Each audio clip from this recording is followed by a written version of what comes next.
Boa noite a todos que estão aqui, que estão em casa vendo.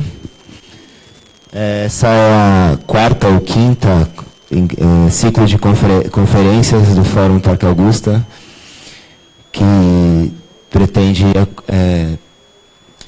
que se pretende um momento de reflexão conjunta sobre o futuro desse terreno tão desejado por tanta gente e também de como essa conquista pode se reverter, se refletir como inspiração para outros movimentos de outros lugares e outras disputas como essa.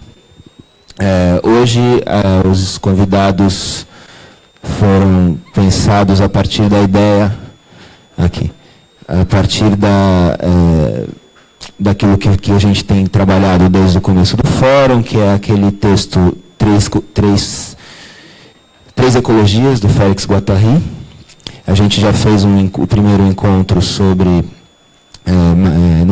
mas usando como ignição para os convidados a ecologia social. Já fizemos depois a ecologia ambiental e esse agora é o da ecologia mental, que pode ser também chamado de ecologia das subjetividades. Então, os convidados foram pensados, ou foram, enfim, chamados com essa ignição. O fórum ele está na sua última semana. A gente tem feito as transmissões ao vivo e já disponibilizou no Facebook, vai provavelmente fazer também a partir da transcrição das falas, a gente vai publicar depois algum trabalho, alguma compilação disso que tem sido o fórum. Hoje é terça-feira, dia 25, conferências 4, subjetividades. Amanhã a gente tem um encontro muito importante, que vai ser lá no Teatro de Container, na região onde costuma estar a Cracolândia, ou as Cracolândias, e vai ser muito, muito potente, quem puder ir. Vai ser muito, muito legal, uma coisa que a gente já tenta fazer há anos, e finalmente. Na quinta-feira vai ter sim, ali está dizendo que na quinta-feira vai ter o Ópera Vaia, que é enfim, uma proposta que se desenvolveu a partir das derivas que a gente já fez nas outras semanas, só que passou para a segunda. Então, a gente vai fazer na quinta e na sexta essa oficina de autogestão, que é, na verdade, uma proposta de encontro bem livre e aberto para a gente debater os próximos passos do movimento e, a partir da discussão sobre o que é autogestão e também exemplos de autogestão e próximos passos da autogestão. Partindo do pressuposto do que o que a gente está fazendo aqui é uma atividade independente, autogerida, sem participação de instituições, sem financiamentos, de nenhum Estado, de nenhuma empresa. A gente tem só que agradecer muito o Antônio e a Bárbara aqui do Tapera Taperá, que cederam espaço para a gente durante o mês todo.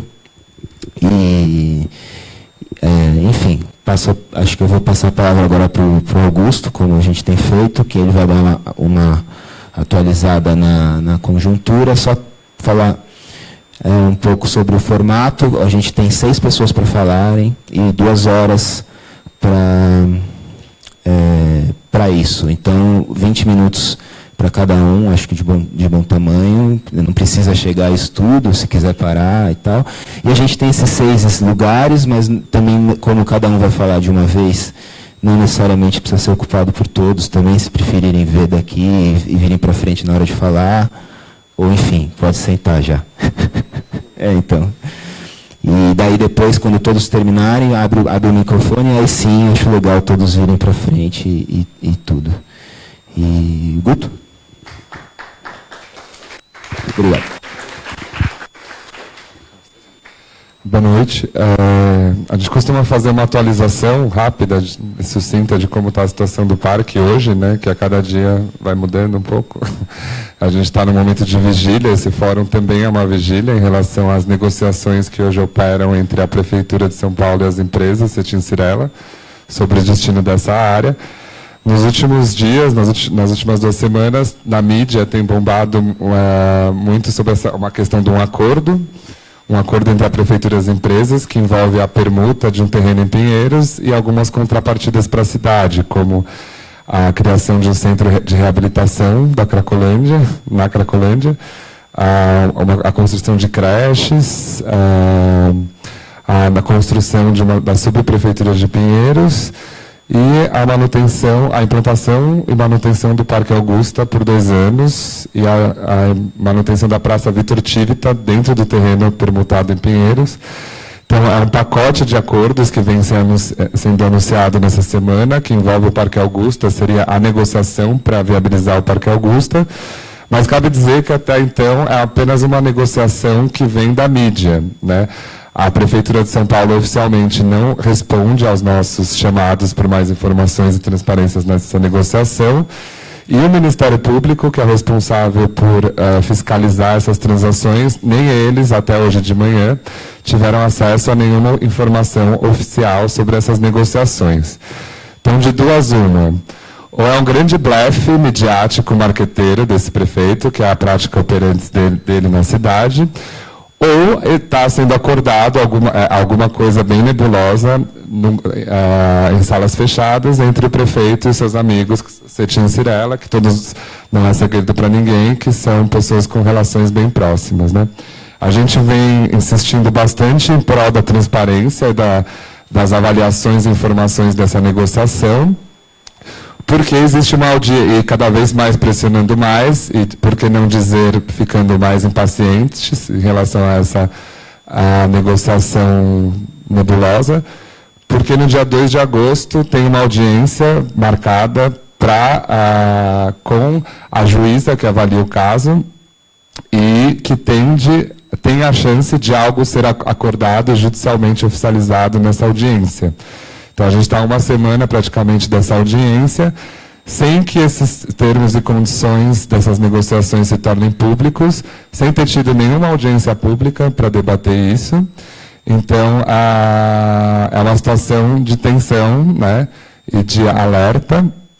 O posicionamento do Movimento Parque Augusta é de que a gente tem uma ação civil pública no Ministério Público, exigindo a devolução da área, porque a gente entende, e a promotoria também, que pelo menos a área da floresta, do bosque, já é pública, então ela não precisa ser nem desapropriada.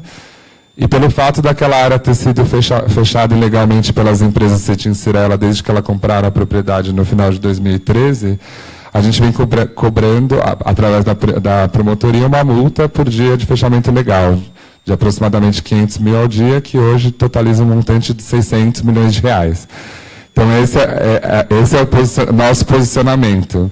Nosso posicionamento é que essa ação, que as empresas sejam condenadas nesses termos e que esse dinheiro da multa seja destinado à desapropriação de outras áreas verdes ameaçadas na cidade, na mesma situação do Parque Augusta. Então, esse é o posicionamento do movimento. A permuta não é uma escolha nossa, ela não é uma opção que foi dada por ninguém, a não ser pelo próprio prefeito. E cabe dizer que já estamos em contato com a comunidade, conselheiros, gestores de Pinheiros, que já estão se organizando para se opor a essa negociação, porque a comunidade lá tem uma proposta para aquela área. É uma área de interesse público. Ali, existe um projeto de intervenção urbana ali, criado pela comunidade ali de Pinheiros, conselheiros gestores para aquela área, onde eles têm um desejo de experimentar habitação social com locação social naquela área e uma demanda por equipamentos de saúde. Então, nessa negociação, nada do que está sendo considerado de lá, dos desejos daquela comunidade, também está sendo pautado, né? Como se fosse um terreno, uma tábula rasa ali, com um valor de mercado para ser trocado. Então, a situação está bem complexa. Acho que essa é a nossa situação e o nosso posicionamento. A gente insiste, a gente tem aí um sinal da promotoria de que entre amanhã e depois eles já terão acesso a todos esses números, e assim que eles tiverem, vai ter uma reunião com o Movimento Parque Augusta para a gente entender o que está acontecendo lá. Mas tudo indica que a gente talvez tenha que se mobilizar cada vez mais para evitar que alguma coisa injusta seja feita, né? Porque a gente quer o Parque Augusta, mas a gente quer também que seja feito de uma forma justa e digna. A gente sempre levantou a bandeira contra a especulação imobiliária, para não ser conivente com essas formas de operar na cidade. E também se trata de resolver o Parque Augusta sem destruir os sonhos de outro lugar, né? A gente não pode realizar os nossos sonhos aqui destruindo os sonhos da galera de Pinheiros, né? Não faz o menor sentido, né? Tem que ser uma solução justa para o Parque Augusta e para a cidade como um todo, né? Então, essa é a nossa situação atual. A gente ainda está um pouco incertos se vamos, até o dia 2, faremos uma ação, provavelmente faremos alguma ação, ou lá na frente do próprio tribunal, ou antes. Então, isso vai ser conversado e divulgado. Mas o fato é que a gente deseja muito o Parque Augusta também, e queremos estar lá dentro o mais rápido possível, e continuaremos aí na resistência para que isso aconteça em condições justas. Então, acho que é isso a nossa situação atual. Será que a gente normalmente nem sugere nenhuma ordem exata de falas? Eu queria sugerir uma primeira pessoa, e quem quiser ir na sequência vai se manifestando. Então, aquilo que o Dani falou, quem quiser sentar aqui ou ali, fique à vontade. Um dos convidados, o Marcelo Ariel, ele vai atrasar um pouco, então ele vai encontrar a gente no meio da conversa. E é isso. Então, não sei, eu ia sugerir, de repente, posso tomar a liberdade de sugerir um primeiro nome? Eu ia sugerir a Creuza Maria, para começar, se for tudo bem para você, e daí a gente vai no fluxo de depois quem se manifestar e quiser tomar a palavra. Obrigado.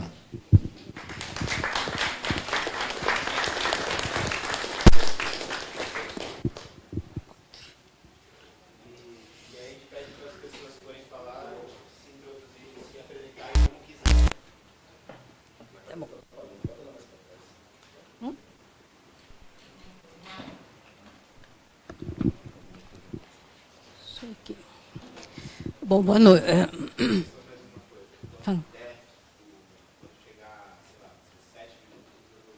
17? Faltam 3, tá bom. Não, tudo bem. Boa noite. Então, meu nome é Creuza. Eu sou uma idosa, né? Assim, de participação, que eu posso dizer para vocês, eu participo do Grupo do Bem-Estar e da Felicidade, e participo de uma rede que chama RPDI, a Rede de Proteção e Defesa da Pessoa Idosa, tá? Que é um espaço em que a gente discute as políticas públicas, dá ideias, faz formação dos idosos, né? E quem participa dessa rede? Quem são os componentes? São idosos, representantes do poder público, pessoal da Secretaria da Saúde, da Secretaria de Desenvolvimento Social, Secretaria de Esportes, representantes acadêmicos, professores da PUC, e membros, gestores dos serviços que são direcionados aos idosos, que têm convênio com a prefeitura. Tá? Então, Unibis, Reciclázaro, Enkio, deixa eu ver, Unibis, tá? Em todos os... a CROP. Então, são todos os serviços, são organizações, ONGs, né, que a gente vê que na prefeitura, não só a saúde, mas muita coisa é terceirizada, né? Então, a gestão é feita por grupos, por ONGs da sociedade civil. Então, só isso para me apresentar.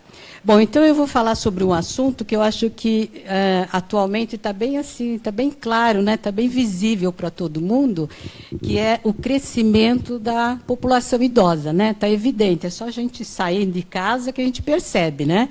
Que você encontra idoso toda hora. De repente você vê um grupo de idosos, você entra no ônibus, os assentos estão todos ocupados. O idoso tem idoso em pé porque não tem os assentos preferenciais. Então, você vê a fila de idosos, as preferências, né? Então, só para ficar um pouquinho mais claro, eu vou falar uns números aqui bem rapidinho. Olha, São Paulo tem 1.676.101 idosos, que são 14,3% da população da cidade de São Paulo, tá?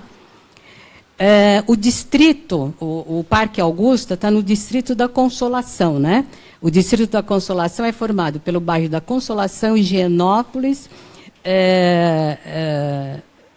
Vila Buarque. Nós temos aqui, só no distrito da Consolação, 12.054 idosos. Desses 12.054 idosos, olha, 3.060 estão entre 60 e 64 anos. 2.868 têm 80 anos ou mais. Só para vocês terem uma ideia dos idosos que estão em torno dessa área, né? Aí vamos pensar nos idosos, assim, em termos da cidade de São Paulo, do Brasil, né? A nível do Brasil, o idoso tem um estatuto do idoso que, em termos de proteção para idosos, tem o Estatuto da Criança, né, do adolescente, tem o Estatuto do Idoso.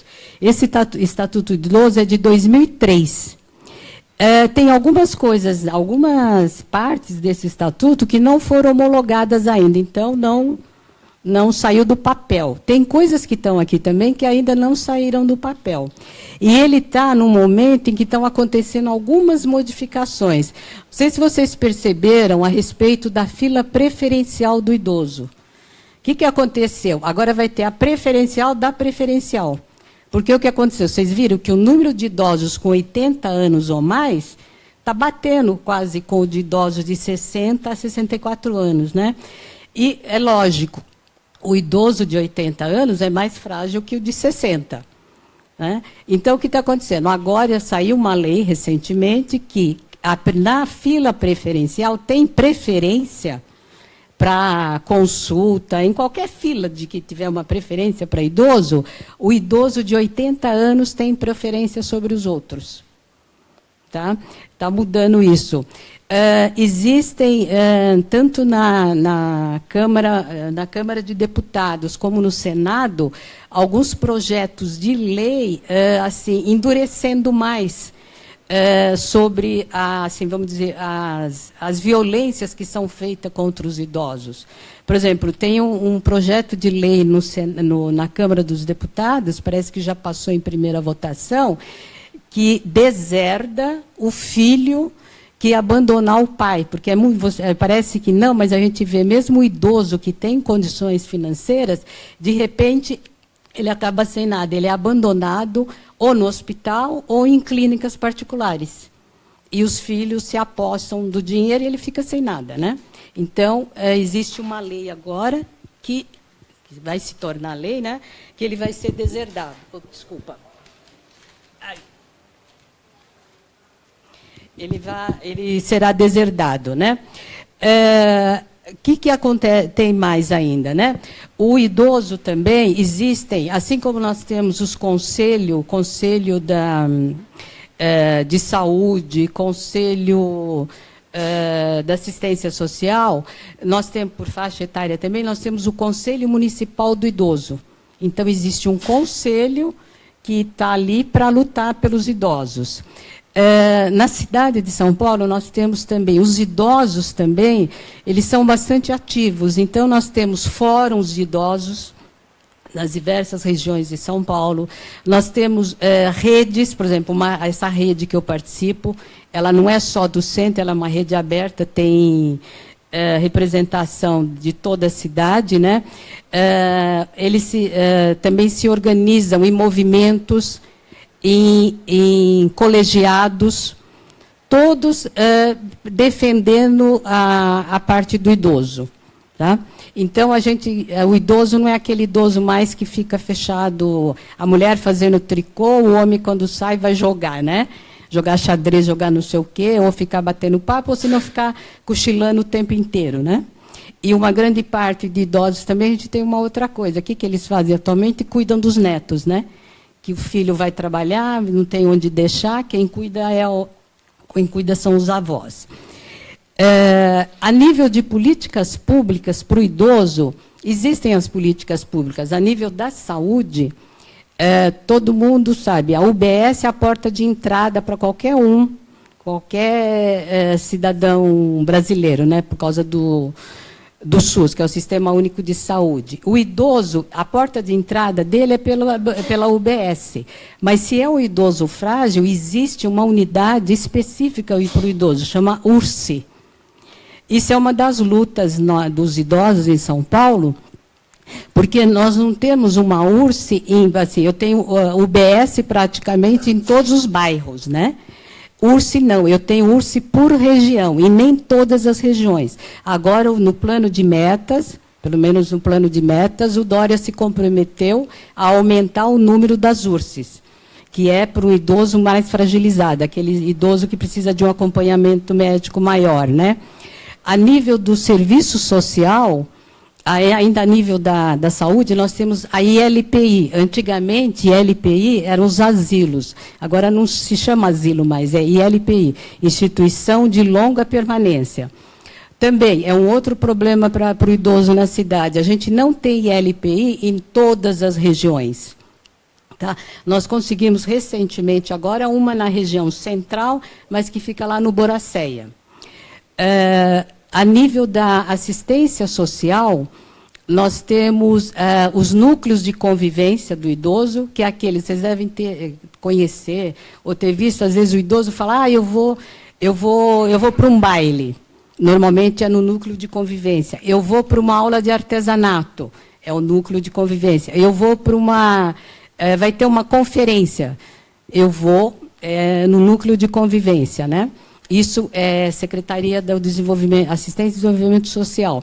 E tem o Centro-Dia, que é saúde e assistência social, porque é aquele idoso que ele não é totalmente independente.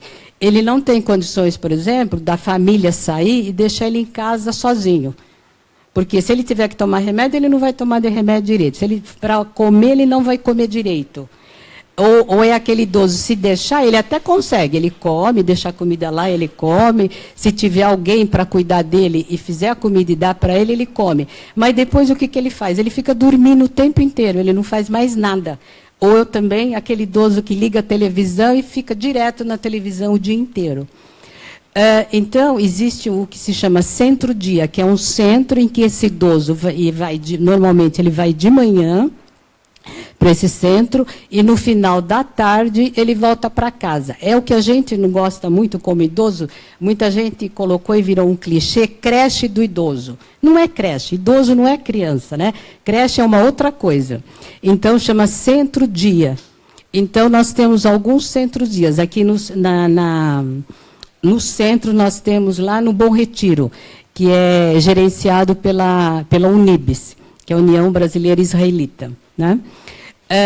Que mais? Deixa eu ver quem aqui Isso. Agora, a nível da habitação, todo mundo sabe, né? Não é só para o idoso, para o brasileiro de modo geral, a habitação é problemática. Então, o que acontece? Muitos idosos não têm condições, porque a aposentadoria é baixa, não consegue pagar um aluguel, e, às vezes, acaba indo para a rua, porque não tem dinheiro. Como é que ele vai pagar? A família não tem condições de acolhê-lo, então existem os centros de acolhida. Não sei se vocês já repararam, tem um aqui que fica bem ali na Avenida São João, bem esquina com o Largo General Osório. É a Morada São João, onde nós temos 200 idosos. E aí é o problema, esse local seria um local temporário, até ele conseguir ou comprar alguma coisa, ou alugar, ou ir morar com alguém da família. Mas o que acontece? Como isso é muito difícil, muitos idosos acabam morrendo lá. E a gente tem uma superlotação lá. A gente está com 200 e poucos idosos. É muito ruim para o atendimento, para a qualidade do atendimento, né? Então, isso que a gente tem a nível da assistência social. A nível do esporte, praticamente nada se faz para o idoso, a não ser nas outras gestões da prefeitura, tem os jogos para os idosos. Numa época do ano, existiam alguns jogos, alguns campeonatos que envolviam os idosos, mas, de modo geral, não existe nada, né? A nível da cultura, também é bem, assim, quase nada, né? A única coisa que acontece a nível da cultura, 50% de abatimento na entrada, né? Mas aí atrapalha porque muitas vezes o idoso não vai naquele evento cultural por causa do horário, porque é à noite. Como é que o idoso às vezes vai andar sozinho nessa cidade, tá? A nível da, deixa eu ver, assistência, habitação, esporte, cultura, eu falei. Então, é só para dar uma caracterização para vocês da situação do idoso. Então, quando a gente fala que a expectativa de vida do idoso está aumentando, é impressionante. Apesar das más condições, realmente está aumentando. Porque tem algumas coisas que estão ajudando e essa expectativa de vida está indo. Mas ela poderia ser muito melhor, né? A gente poderia investir no que vocês já ouviram falar, no envelhecimento ativo. O que é o envelhecimento ativo? É o envelhecimento em que você tem a saúde, né? O idoso com saúde, e o idoso que participa, não só porque ele anda aqui para lá, ele faz uma coisa ou outra, né? Mas é o idoso consciente que realmente participa e é acolhido pela comunidade. Ele faz parte, ele não é aquele idoso mais que fica do lado, sabe? Que fica à parte da sociedade, né? Ele é um idoso que está presente, ele participa e ele vai provar que ele consegue produzir também, né? Não é aquele idoso que só, vamos dizer, acaba gerando despesa, mas ele produz também. Produz com seu conhecimento, com a sua experiência, né? Então, a gente pensando na promoção da saúde, que para ter um envelhecimento ativo eu preciso ter saúde, e uma coisa que eu acho que que é muito mais fácil de fazer, de se conseguir, é uma promoção da saúde com uma coisa que é tão fácil, que é a natureza que está aí, né? Que a gente não paga nada. O sol, eu não pago nada pelo sol. O ar, eu não pago nada. Então, quando a gente imagina ter um parque, principalmente aqui nessa região, que não tem nada, né? Não tem nada para ninguém. Para o idoso, então, não tem absolutamente nada. Aí vocês devem estar pensando. Eu fiquei falando aqui em saúde, em desenvolvimento social, e vocês falaram, mas ela está falando daquele idoso que não tem condições financeiras, que precisa de não pode ir no convênio, não pode ir no médico particular, tem que ir no SUS. Aquele idoso que precisa de receber a Bolsa Família, né?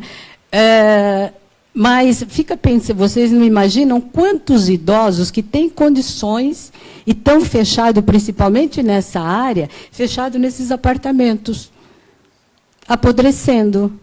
Por quê? Porque realmente é difícil, a família sai, é difícil essa convivência, é uma coisa que eu vou colocar depois para vocês, essa comunicação intergeracional, por N motivos, né?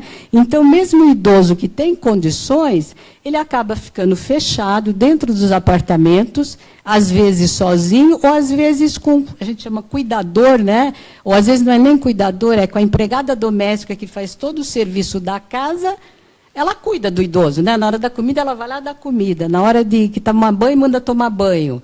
E ponto, né? O resto ele fica largado.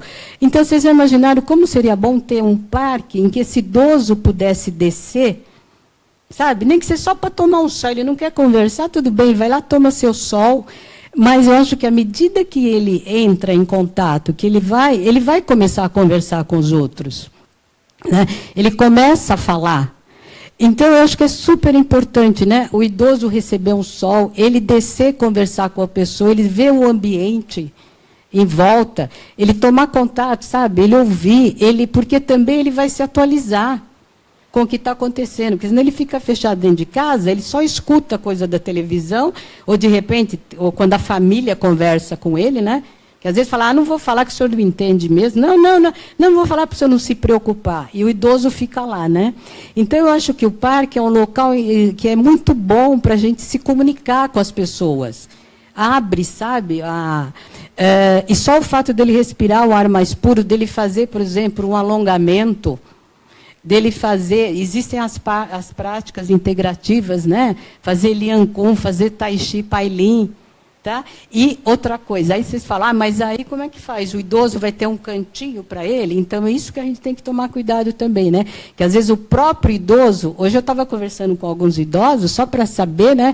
Eu falei para eles assim, como é que vocês imaginam um parque? O que vocês gostariam de ter num parque? Vira que fez 80 anos, outro dia, ele olha para Creuza, olha, tinha que ter um espaço nosso. Eu falei, tá, espaço nosso, o que você quer dizer? Ele falou assim, olha, pode ser até fechado. Eu falei, bom, mas fechou não é parque mais. Não tem graça, né? Não, mas é que assim a gente fica mais vai à vontade, não atrapalha os outros, não atrapalha o jovem, a criança. Eu falei, não, para pensar um pouco, aí não tem graça, né? Fica em casa, então, você ficar fechado assim, num espaço, né? Ele falou, é mesmo. Eu falei, então. Aí outro falou, não, eu gostaria para mim poder respirar o ar puro, para eu poder caminhar, para eu poder, de vez em quando, jogar uma bola com o moleque, né? Se ele deixar. Entendeu? Então, eu acho que a gente tem que ter essa visão do parque nesse sentido. Não esquecer disso, né? Provocar esses encontros para as gerações se comunicarem, porque senão a gente fica muito ruim. E a gente já sabe, olha, que em 2050, o número de idosos de 60 a 64 anos vai ultrapassar a criançada de 0 a 14 anos. Como é que vai ficar? Sabe? E não esquecendo aquilo, né? Que a criança de hoje é o jovem de amanhã, e o jovem de amanhã é o velho depois. Como é que faz? Então, eu acho que a gente tem que tentar, e o parque eu acho que é ótimo, fazer piquenique, sabe, no parque. Pôr todo mundo lá, aí o idoso, de repente, conta a história. É muito legal você ouvir as memórias, né? Coisas que você fala, nossa, como era interessante. Ou, nossa, mas eu lembro, parece que quando eu era pequena, meu pai, minha mãe falava isso, né? Então, eu acho que é muito bom. Então, o que eu queria trazer para vocês é isso, né? Não esquecer dos idosos, mas o idoso fazendo parte. Não o idoso do lado. O idoso fazendo parte do conjunto. Tá bom, era isso. Queria falar. Não sei se deu, tá?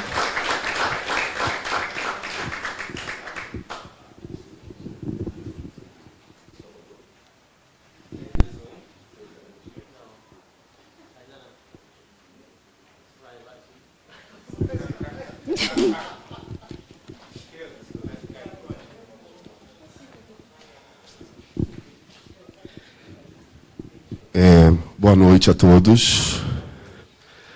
Quero dizer que, primeiramente, é uma felicidade estar aqui, compartilhando esse espaço, que eu acho que é um espaço entre tribos. Então, vou dar a primeira referência, né? Eu me chamo Pedro Paulo Rocha, sou artista. Minha pesquisa é uma pesquisa em relação ao infinito da linguagem, e a linguagem como o tempo e espaço do acontecimento. Eu não acredito em suportes e nem áreas separadas. Eu busco o tempo do acontecimento. Né? Seja na tela, seja no afeto, no amor, na ruidocracia, onde for. Né? E quero dizer também que eu tenho uma experiência na ocupação do parque, que foi fundamental do meu processo, digamos assim, de conexão a novos porvires.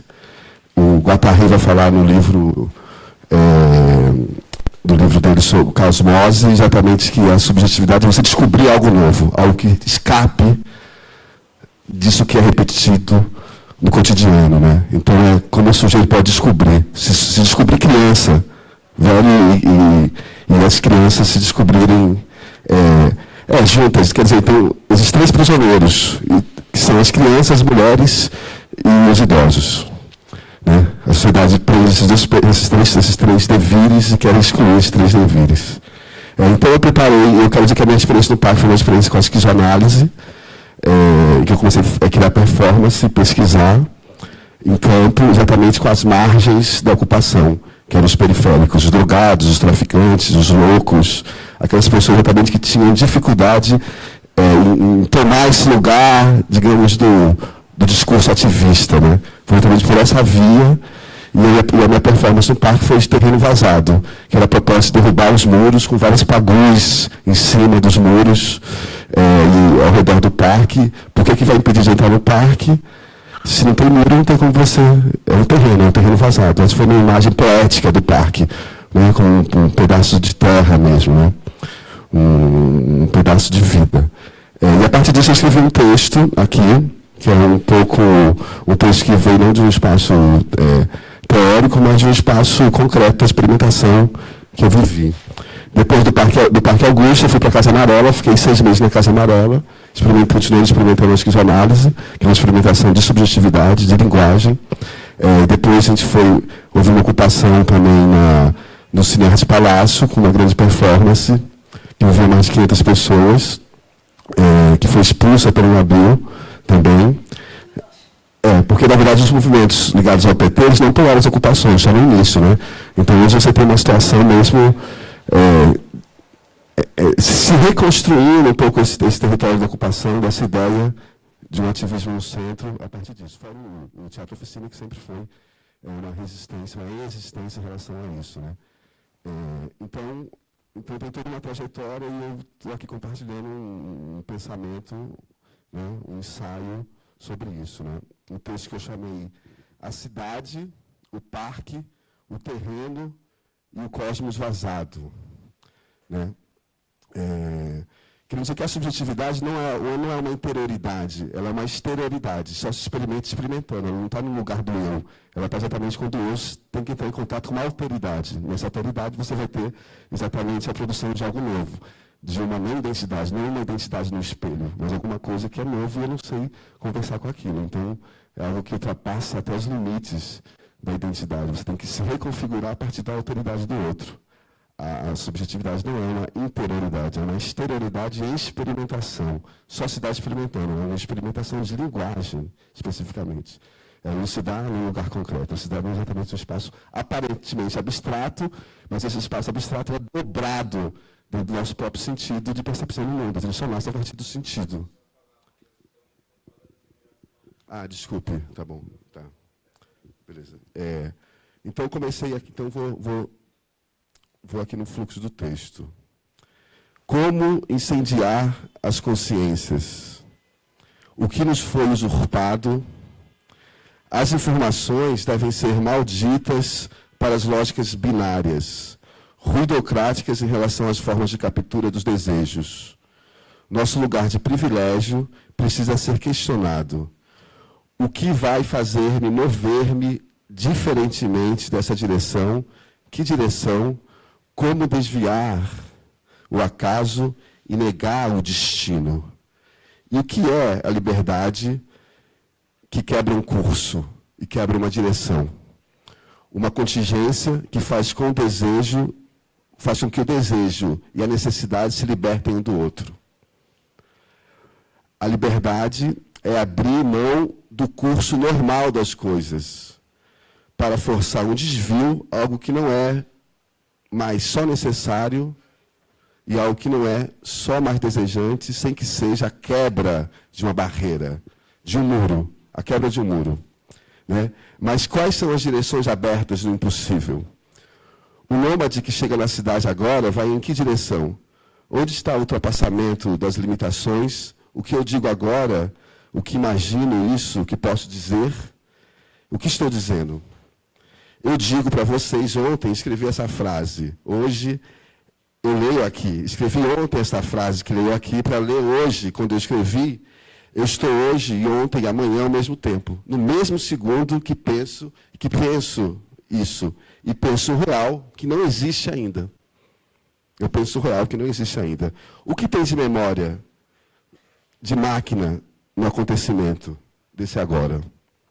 É possível continuar aqui, parados, nos ouvindo? Isto é uma igreja, uma casa de vidro com livros? Não é onde estamos, presos na sala de vidro?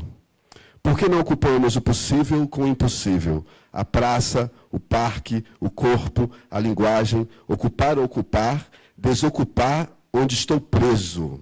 Desocupar esse lugar aqui onde estou preso. Em direção a outro lugar, levar os lugares juntos onde eu me atravesso, atravessando vocês. Mas estamos diante dos personagens, dos ritos, dos dispositivos, dos aparatos, mas até quando isso vai se repetir? A cena, o texto, até quando tudo ficará em seu lugar? Os teatros sociais, com seus personagens, nas engrenagens do tempo e do sentido, estão agora em direção aonde? Em direção a quê? De novo, o ciclo fechado parece que é, mas será o quê? Que miséria cotidiana. 1 dia, 2 dias, 7 dias, 20 dias, 2 meses, 3 meses, 7 meses, 1 ano, uma década, uma era, um instante. Somos o quê? Imagens da memória? Quando não nos vemos, sempre estamos mortos? Só estamos vivos quando nos encontramos? A memória serve para confrontar a ausência de sua reação contra o esquecimento? Eu só não esqueço o que eu não encontro? Eu só não esqueço o que eu encontro? Imagens e fantasmas invisíveis sobre o que eu não vejo, o que penetra o invisível. O que não tem signo ou imagem que os limita. Mas é, de certo modo, o contrário disso. A memória prova que a morte não existe, a não ser que todas as memórias do mundo fossem apagadas ao mesmo tempo. Estaremos todos mortos diante dessa cena, todos vivos, seríamos fantasmas dessa peça no palco da consciência ocidental, tornar-se índio ou passar a vida morto nessa cidade. Seríamos pura virtualidade da linguagem, se tornando índio. O que eu crio quando eu e o outro e a linha divisória se desfaz? Eu e a outra natureza. O devir além da filiação, além das identidades, noutra natureza, no trem, outra alteridade de outra alteridade. Não é natureza, é uma transnatureza. A visão aproximada, um sentido de experimentação, onde eu experimento o outro, essa zona de sensação sensorial, mítica, de ouvir o espaço, de ouvir-me ouvir, de ouvir o espaço me ouvir, existe dentro dessa cidade cinza, com muitas passagens e terzonas. É isso. Outra natureza da cidade e outra natureza de natureza. Onde estão as fendas, as passagens? Temos que ocupar todas as fendas urbanas, ocupar todos os tempos, desocupar os centros, todos os centros. E esse lugar não é o lugar de passagem sem nome. É o que criamos para viver nesse inferno capitalista. Só criando uma fenda do tempo é possível viver nessa cidade. Não vivemos dentro dessa cidade, porque sem estar fora daqui, é impossível estar aqui. A realidade não é feita de concreto. São feitos de zonas, são zonas psíquicas, é um N-espaço vivencial. Precisamos desses novos mapas. Ligar a linha à borda urbana, furar o furo da realidade, fazer passar, pois o círculo está quebrado. Fora do centro, em toda parte, os estilhaços do centro se espalharam, sem gravidade. Conectante, porque a imaginação precisa se desprender das imagens. A imagem, aprender a imagem é uma imagem que repete a mesma imagem. Só descolando a imagem, a realidade da imagem, você produz uma outra realidade. A imagem nos prende para deslocar a realidade de sua fatalidade. A linguagem é a camada da passagem. Isso é a zona da produção de subjetividade. A linguagem é a passagem, é se tornar criança com 80 anos. É o real virtual. O que nos atravessa? Quanto mais virtual, mais real, o virtual fica virtualizando-se com uma outra temporalidade dentro do relógio humano. Nós não somos mais somente esse visível. Não somos mais esse limite aqui. Olhem, estamos dentro do holograma e não podemos saber sem desaparecer dentro dele. A máquina pós-morte é um ciborgue, uma nuvem radioativa conectante com toda a memória do mundo. Qual é a crença terrível? O evangélico da realidade, a igreja do real, a grande censora do gozo é a moral da linguagem. A moral da linguagem é que prende a realidade. É preciso matar uma fé no pensamento compassivo para pós-morrer e nascer do zero de tudo. Mas a moral é a moda do horror, a moda da morte, se vocês preferirem, é a moral de que essa realidade não deve continuar como é. As imposições do que é violência, as introjetadas, recalcadas como modo de defesa, reativa contra as forças de mudança. A pergunta para a insurgência é: por que você acredita que isso não deve mudar? Querer mudar, desejar outra vida, seria um ato maldito contra a fé. A ideia do paraíso, não se esqueçam, a ideia do paraíso, no fim, é a morte. Precisamos lembrar disso, para tirar da vida sua força mais potente. Algo distante é mais forte que a morte. Vejam isto. Uma frase, algo me olha, eu com isso que me olha, sem tocar, me dá fome. Fome do que vejo para comer a imagem. Fazer sons e riscos e cores e ninhos e lugares e estares. A fome é a fome de tudo que grita. Todo massacre produzido por essa sociedade com seus poderes podres. Que está acontecendo com o Brasil, com o mundo? Com a cidade? Como estamos agora? O que é esse agora do nosso corpo? Que o Estado e o mercado querem capturar, que os discursos querem capturar. Por que sou ainda personagem desse teatro, dessa Matrix? Se a Matrix está exposta entre a ilegalidade e a legalidade, o sistema criou uma realidade paralela, uma outra economia paralela. A lei não é mais a última instância do controle, porque o poder mesmo está fora da lei. Todos somos fora da lei, de alguma forma, ou de todas as formas nós somos fora da lei.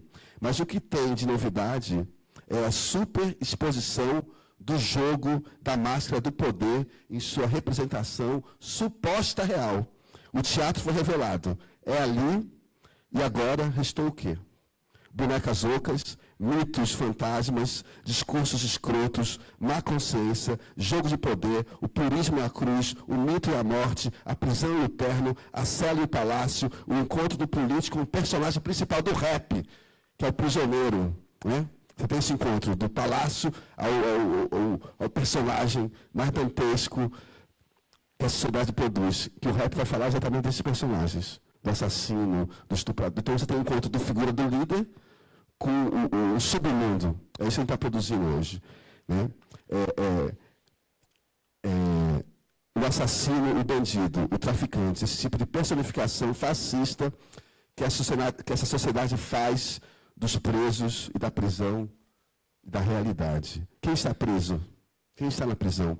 Podemos abrir uma fenda no espaço da linguagem, no chão, enrolado no chão, mais baixo que o baixo centro, existe uma menor parte do tempo. Onde um tempo não tem espaço. E o que passa através disso traça uma superfície zero, e um lugar em comum. Aquele sujeito que está enrolado ali no centro. Ele cria uma espécie de arquitetura no ninho. Ali é a densidade máxima. A cidade só pode se transformar nesse limite em que a cidade foi destruída. Só se transformando o que é o mais destruído na sociedade, a gente vai transformar a cidade. Essa é a cidade limite. O parque tem a ver com a cidade limite, tem a ver com o subterrâneo na Praça Roosevelt. Não tem a ver só com o parque com o verde. É a confrontação dessas duas naturezas que vai produzir algo realmente revolucionário. Se a gente cria esse parque, vai ser para quem daqui a 10 anos? Se a gente não tomar a cidade, vai ser muito mais violento do que a gente imagina. Né?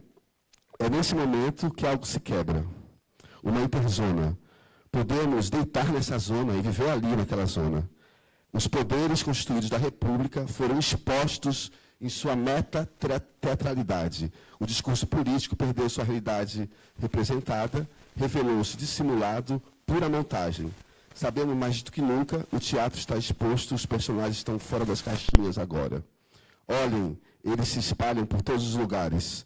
Sugiro começarmos criando uma linha que conecte tudo com tudo. O visível com o invisível, o tema com o não tema, o parque com o seu redor, e tudo com tudo. Quero começar a evocar esse experimento do pensamento, esse ato de fala de um pensamento em que seu corpo seja o acontecimento e o acontecimento seja o corpo aqui. O que é o corpo diante dessa imersão? O corpo diante da virtualização? Que pensamento pensa? Existe um efeito do pensamento no corpo, que é um efeito do corpo no pensamento, um duplo radioativo, que é uma contaminação, não um espelho. O corpo, o pensamento não espelha o mundo ou a realidade. Ele inverte, né? Ele tira a possibilidade do espelho. Ele inventa por contato, sem contato de reflexão. Ele inventa por contaminação. O pensamento inventa por contaminação. Contaminações do sistema semiótico, de oscilações, variações,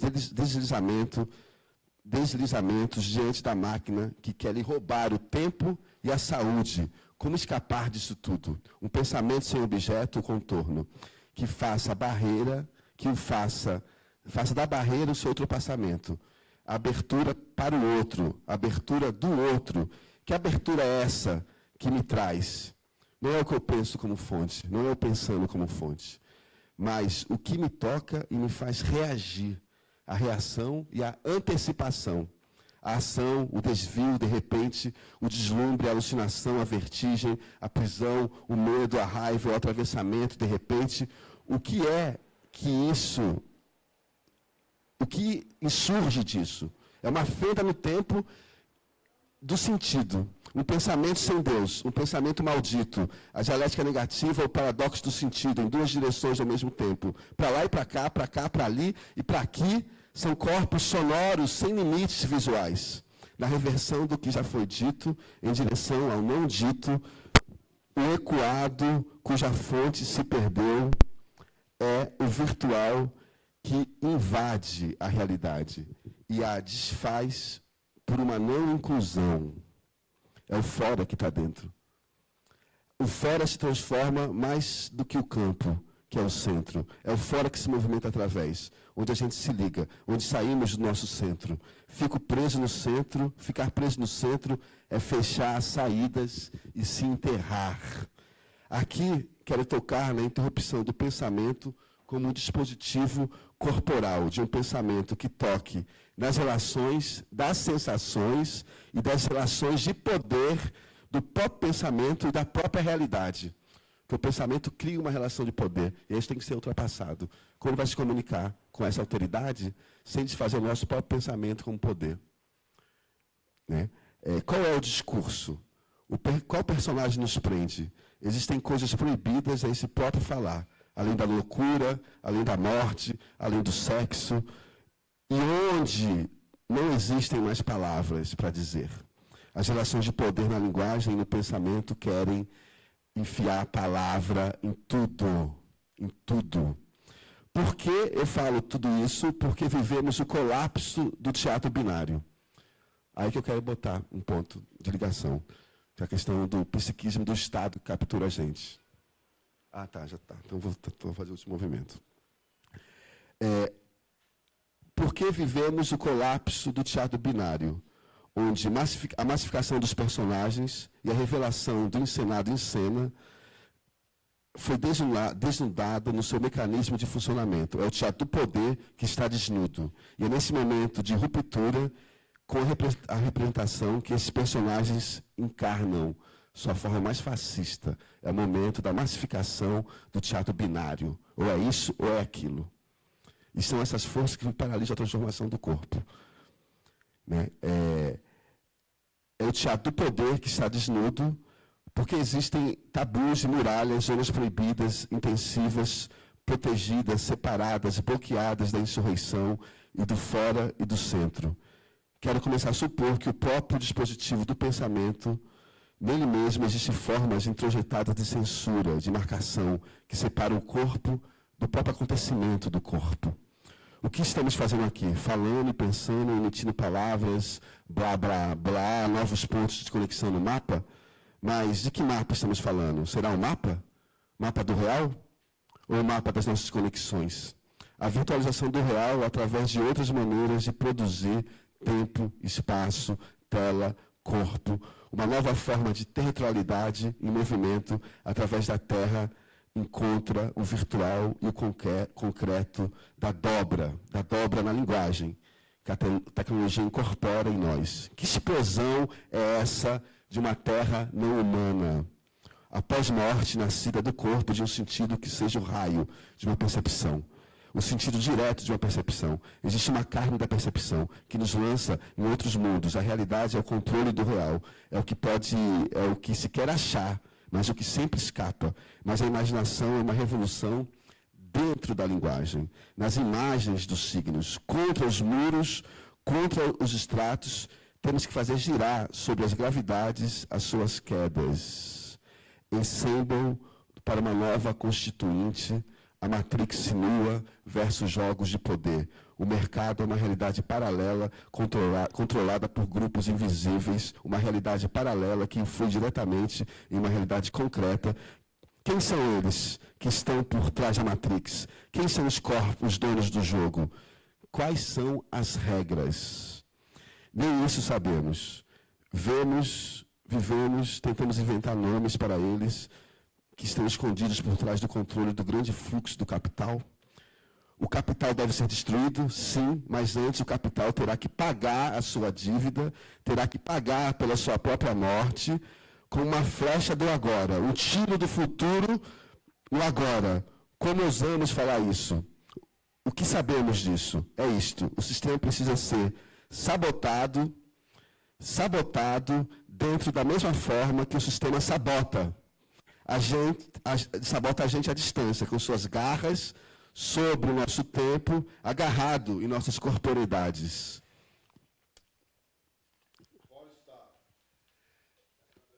Tá. Eu vou concluir agora mentalmente mesmo. Teria mais parte aqui. O que eu posso só dizer para fechar, teria o dobro disso, mas tudo bem. Mas eu quero dizer o seguinte, que nesse momento em que a gente percebe que o teatro do poder está desnudado, por que a gente vai jogar na lei?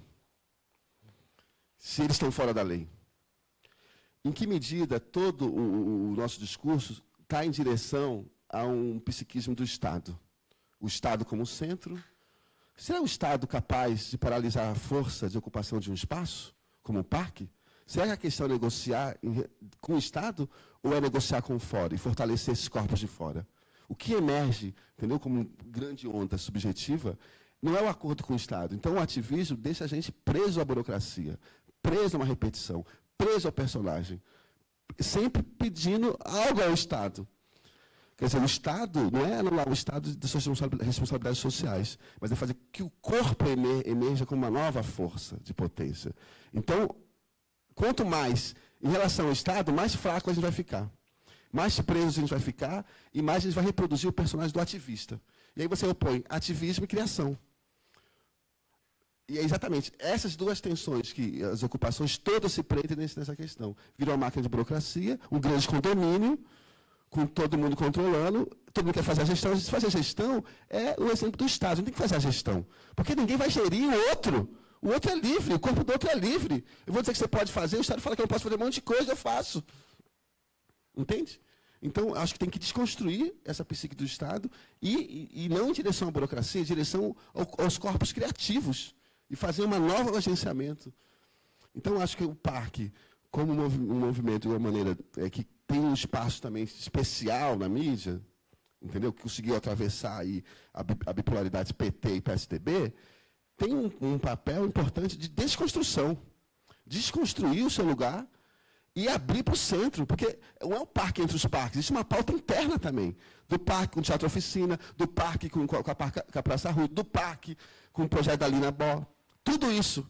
Então, não adianta a gente ficar nos nossos centros, presos, a gente tem que fazer conexão dos guetos. Então, acho que existe, eu chamo que esse fórum aconteça semana que vem na praça, aberta, porque senão a gente fica aqui preso.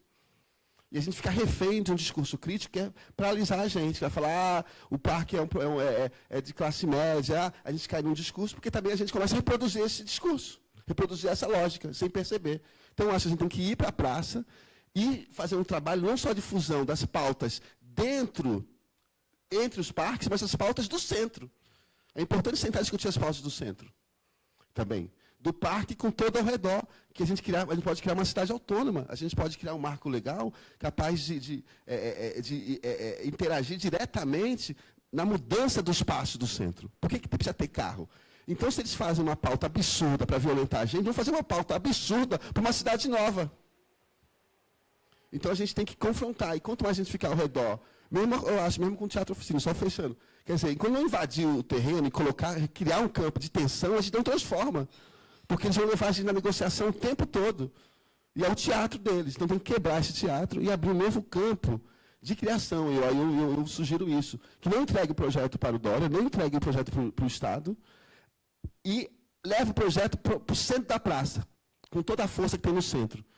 E faça um trabalho, sim, porque vocês têm força e vocês têm, de uma maneira, um desenvolvimento, conseguem trabalhar como lógica ativista, isso é importante, entendeu? Tem uma força de organização, isso tem que ser aberto. Entendeu? Então, acho que seria revolucionário juntar o Parque Augusta e o Teatro Oficina no centro da praça. E abrir esse fórum no centro da praça.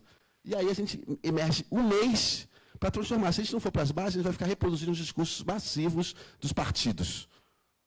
Então é isso que eu acho. E a subjetividade é uma experimentação de linguagem. É nem isso que eu estou falando, isso que eu estou falando é política. Já fui capturado. Obrigado.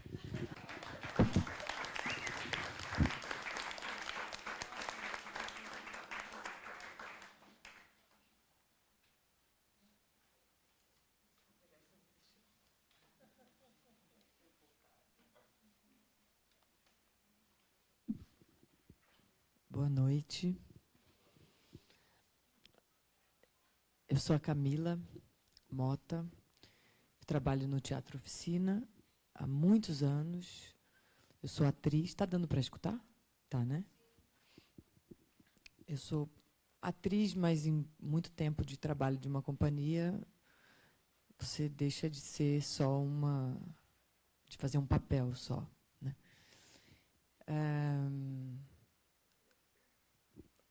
Acho maravilhoso esse convite, esse espaço da gente estar falando dessas coisas. E quando o Augusto me chamou para falar, eu fiquei pensando bastante, tentando entender o que é a subjetividade de um espaço. Tentando ir por aí, assim, o que é a subjetividade de um espaço, e também partir de uma conversa que a gente teve durante a 10ª Bienal de Arquitetura, que foi em 2013, quando foi proposto pela curadoria dessa Bienal que a gente realizasse lá no terreno do Teatro Oficina, que naquela época a gente estava com uma relação... Para quem não sabe, o Teatro Oficina é localizado no centro de São Paulo, no bairro do Bexiga, e o terreno em torno pertence ao Silvio Santos, controlado pela figura jurídica do Grupo Silvio Santos. Então, existe até uma diferença assim, de pontos de vista entre algumas pessoas da companhia, até que conseguem identificar diferenças entre a pessoa Silvio Santos e a pessoa jurídica Grupo Silvio Santos, como se o Silvio Santos ele tivesse uma relação um pouco diferente do que o corpo jurídico. Eu, particularmente, não acredito muito nessa diferença. Eu acho que a pessoa jurídica ela reflete também o Silvio Santos. Mas eu entendo também a diferença de uma pessoa para uma pessoa jurídica. Então, o Teatro Oficina é localizado nesse terreno, na Rua Jaceguá, em frente ao Minhocão. É um teatro que tem uma janela muito grande, de 120 metros quadrados, que dá para a cidade. O projeto da Alina Bobardi, a mesma arquiteta do MASP. E, na década de 80, o Grupo Silvio Santos, o teatro recebeu uma carta, um oficial de justiça, dizendo que tinha a companhia que estava trabalhando lá desde 1958, tinha um mês para sair, porque o Grupo Silvio Santos estava comprando todo o quarteirão para a construção de um shopping, né? Então, teve uma mobilização muito grande na década de 80, que acho que o grande momento foi um show no Parque do Ibirapuera, que com Caetano Veloso, com Gilberto Gil, isso fez uma mobilização muito grande no Estado. E o Estado de São Paulo, o governo do Estado de São Paulo, desapropriou o Teatro Oficina, que era da família Cocosa, era alugado pela companhia, a companhia não tinha condições de comprar nesse mês. Então, o teatro foi desapropriado e ele passou a pertencer ao Estado de São Paulo. E o tombamento, com o laudo do Flávio Império, do Aziz Absaber, ele garantia a continuidade do trabalho da companhia naquele espaço. Então, foi um tombamento muito particular, porque a primeira coisa que aconteceu depois do tombamento foi, inclusive, a destruição do próprio prédio antigo, que era um projeto do Flávio Império, para a construção do projeto da Lina Bardi, que era um projeto que era mais aberto à cidade e colocava o Teatro Oficina, inclusive, como uma rua que passava da Rua Jaceguai até desembocando no Vale do Anhangabaú. Passando desde essa época já tinha o vislumbre de um delta de ruas que passa por aquele terreno, que passava o próprio teatro como uma rua, que ele fica localizado em cima do Rio do Bexiga, com esse curso do Rio do Bexiga, que desembocava no Rio Anhangabaú. Então, também a Rua Lina Bardi, a Rua Teatro Oficina, desembocava naquele terreno, passava pela Rua Japurá, e tinha um delta de rios e ruas, que vinha da Santo Amaro também, da Rua Santo Amaro, que está localizada a leste do teatro, da Rua da Abolição, localizada a oeste, que desembocasse, fizesse esse caminho até o Anhangabaú.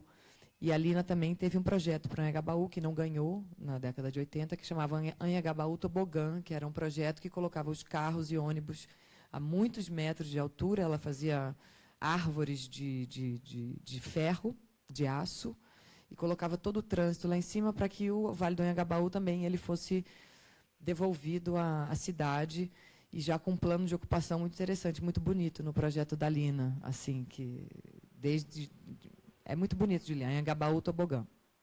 Então, voltando a essa questão, né, o teatro foi desapropriado, então o Teatro Oficina se localiza nesse lugar. E, voltando a 2013, a Bienal de Arquitetura, porque o que acontece é que, por muitos anos, a gente viveu num estado de guerra, num estado de luta, um estado de corpo de luta.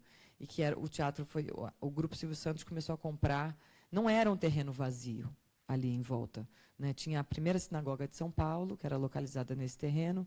Então, quando eu cheguei para trabalhar no teatro 20 anos atrás, tinha o prédio na esquina da Abolição, era um lugar completamente povoado, e, ao longo desses anos todos, o Grupo Silvio Santos foi comprando tudo, demolindo, e hoje em dia o teatro o terreno tem 80 centímetros de concreto compactado, porque eles nem tiraram tudo das demolições. Tem um grande monturo de concreto que a gente chama de sambaqui, que é um lugar que ali você tem pedras de tudo, desde mármore da sinagoga a pastilhas. É um sítio arqueológico urbano que foi demolido, e aí o espaço hoje em dia ele é vazio, né?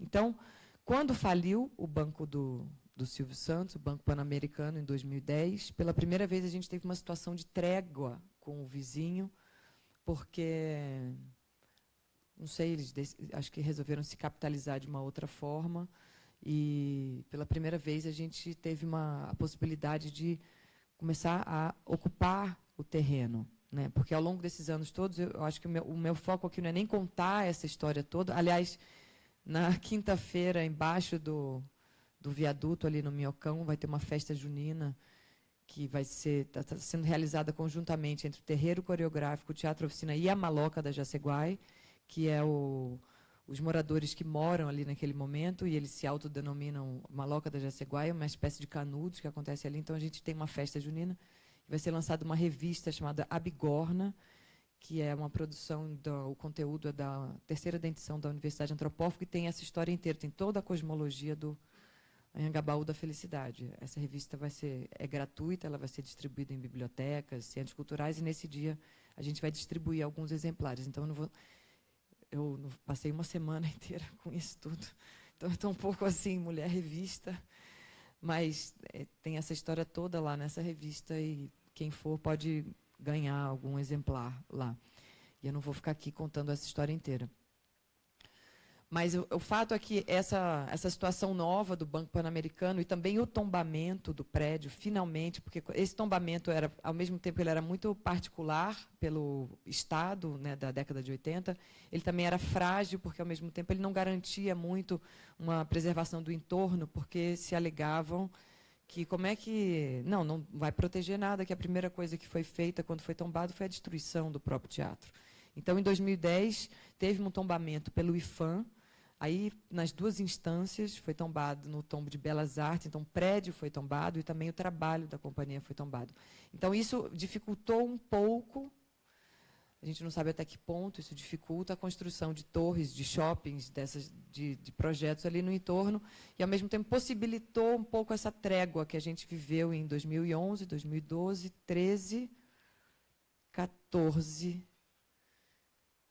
15 um pouco, né? Que a gente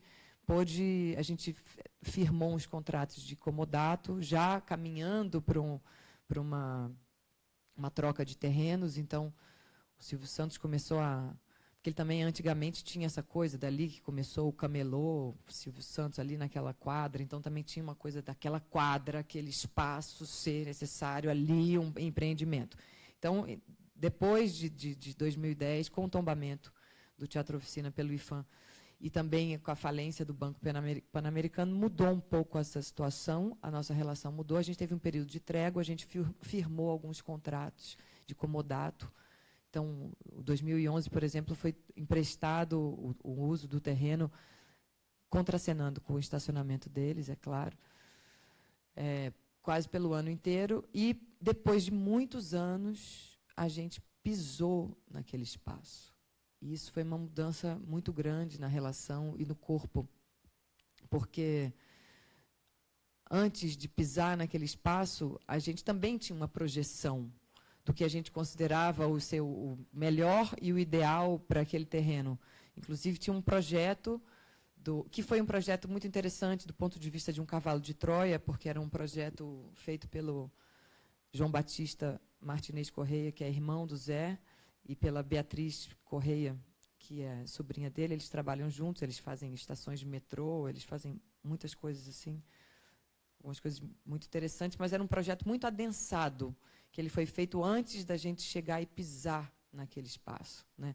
Era um projeto que o teatro de estádio era muito grande, a Universidade Antropófaga, então, nem se fala, era um prédio de 5 andares, assim, que até assustava, a gente pensava, meu Deus, vai ter que botar 1000 alunos, como é que a gente trabalha isso? Como é que vai ser a expansão assim desse trabalho da companhia, que é muito longo, mas, ao mesmo tempo, ele tem uma série de características que, por mais que ele caminhe para a multidão sempre, né, de espectadores, e para um teatro de estádio, é muito diferente você conseguir passar a sutileza do que se trabalha há 60 anos para 1000 pessoas ao mesmo tempo. São coisas que a gente ainda não tem essa tecnologia. Gente, assim, e não sei se interessa ter também essa tecnologia de formar assim, uma universidade antropófaga, ter 1 milhão de alunos, e gente passando. Acho que isso não é mais o foco. Então, era um projeto muito adensado até. E quando a gente pisou naquele terreno, e aí eu vou falar um pouco de subjetividade do espaço, teve uma transformação muito grande na gente, no nosso ponto de vista, entendeu? Porque a gente começou a ser transformado pela aquele espaço, né?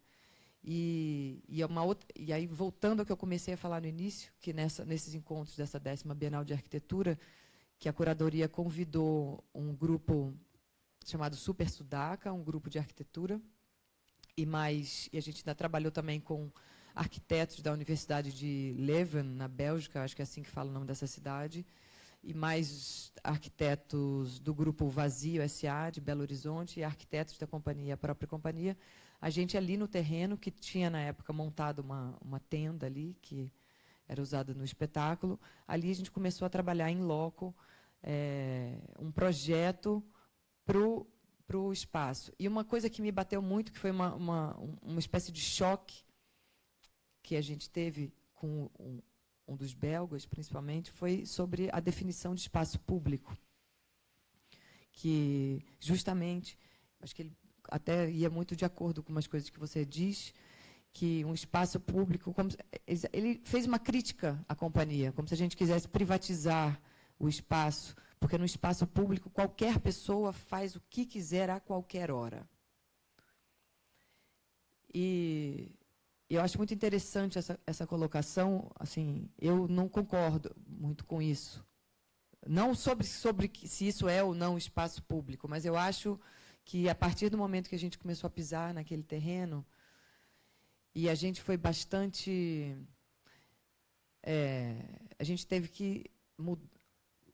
a gente mudou a nossa percepção sobre aquele espaço, a partir do vazio dele, então, entendo, inclusive o projeto que a gente tinha, ele ruiu totalmente, a gente abandonou o desejo de fazer aquele projeto antigo, daquela universidade, aquela quantidade de concreto, inclusive, aquela monumentalidade, porque o vazio ele começou a ser muito, muito, muito importante. E isso interferiu bastante, inclusive, na maneira do trabalho de teatro da companhia, que acontecia dentro do Teatro Oficina, porque a gente trabalha as peças, elas são transportes, né? Elas são metáforas para que a gente tenha, então, uma interpretação comum para viver aquele momento. Então, por muitos anos, quando no auge, eu acho, dessa luta do Grupo Silvio Santos, sincronicamente, assim, a gente estava fazendo Sertões, do Euclides da Cunha. A gente passou assim, muitos anos fazendo Sertões, quase 8 anos. A gente viveu numa guerra, né? Fazendo um espetáculo que era de guerra. Claro que o objetivo era fazer um desmassacre, a partir da encenação daquele massacre, daquela cidade. Mas ela trouxe aquilo para o corpo. Inclusive, aconteceram coisas muito bizarras. A gente abria um buraquinho ali no fundo do teatro, um buraquinho de tijolo, depois abria os arcos, eles fechavam, abria o buraquinho, fechava o buraco, abria. Aí a gente conseguiu abrir 2 arcos e eles fecharam, então, com 80 centímetros de concreto e restos da sinagoga, e isso entrava pelo teatro, então, de repente, uma estrela de Davi gigante, portão da sinagoga, era assim. E foi engraçado que, em 2010, no começo de 2010, antes dessa trégua, teve uma exposição do Hélio Oiticica, pelo Itaú Cultural, por vários pontos, eles pediram para colocar um penetrável do Hélio Oiticica no teatro, o penetrável nas quebradas. E a gente dizia que era, assim, realmente mais interessante até do que só o penetrável nas quebradas estar ali dentro, era o penetrável nas quebradas, ele está ao lado do impenetrável Auschwitz, que é como a gente chamava aquela obra de arte do Grupo Silvio Santos, feito com restos de demolição, assim, que era uma coisa muito agressiva. Então, aquele vazio, ele transformou muito a maneira da gente trabalhar. Curiosamente, assim, não deu. A gente passou, depois disso, um espetáculo que a gente fez em 2011, que foi a Macumba Antropófaga, que uma das coisas do Manifesto Antropófago mais, um dos aforismos, assim, acho que mais importante do manifesto é que a alegria é a prova dos 9. Então, a gente fez o terreno fez a gente passar de um estado de guerra para um estado, assim, de uma busca de alegria. E aí, nisso, eu fiquei pensando muito nessa questão, assim, da subjetividade de um espaço, né? Que eu não acho que seja uma questão, assim, de você proibir uma pessoa de fazer alguma coisa ou você não fazer alguma coisa. Eu acho também que essa coisa, eu tenho o direito de fazer tudo o que eu quero a qualquer momento, não sei o quê. Eu acho que, às vezes, isso provoca uma cegueira também, assim, eu posso tudo. Eu posso, mas tudo bem, eu já posso tudo. Eu não preciso, eu posso, não sei o quê. Porque eu não sei, assim, aquele terreno lá, aquela floresta, que paradoxalmente o Grupo Silvio Santos manteve um pomar ali atrás, sabe, nesses anos todos, querendo destruir, fazer torre. Ali tem pé de manga, tem pé de romã, pé de pitanga, pé de jaca, abacate, roseira, tem uma área verde, assim, maravilhosa ali. E mesmo a gente viu que a gente não podia tudo, a gente não podia mais fazer aquele projeto gigante de 5 andares de universidade antropófaga, a gente não podia mais fazer aquele teatro de estádio concretado, entendeu? O espaço, eu acho que a subjetividade daquele espaço, ela revelou que a gente não podia tudo, mesmo, assim, por mais que a gente tivesse ficado quase 30 anos acreditando muito naquilo, num plano de gestão que resultou naquele projeto arquitetônico, o espaço revelou que a gente não podia fazer aquilo também. E mais do que não, e foi uma libertação, aliás, inclusive, não poder fazer aquilo. É uma das coisas mais libertadoras, assim, descobrir que uma simplicidade radical, entendeu? Que hoje em dia, eu acho que um dos grandes planos, assim, que se pergunta assim, não, então se a gente for uma permuta, né, vai ter que, então, o que vai pedir ali de implantação, por exemplo, de poder público?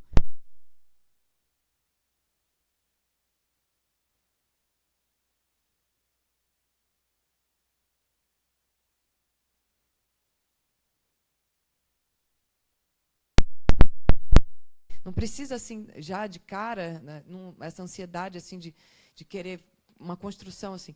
Água, entendeu? Um bebedouro ali. A gente está embaixo, embaixo tem muitas coisas, tem muitos rios. E aí, nesse sentido, como não ser castrador? Porque eu entendo totalmente o que você fala também. Eu também concordo e também discordo, sabe? Como você ter essa liberdade total, mas, ao mesmo tempo, como, sem ser colonizador, né, porque eu não acho também que o que a gente propõe para aquele lugar é a melhor coisa do mundo, não é disso que se trata, mas, ao mesmo tempo, existe uma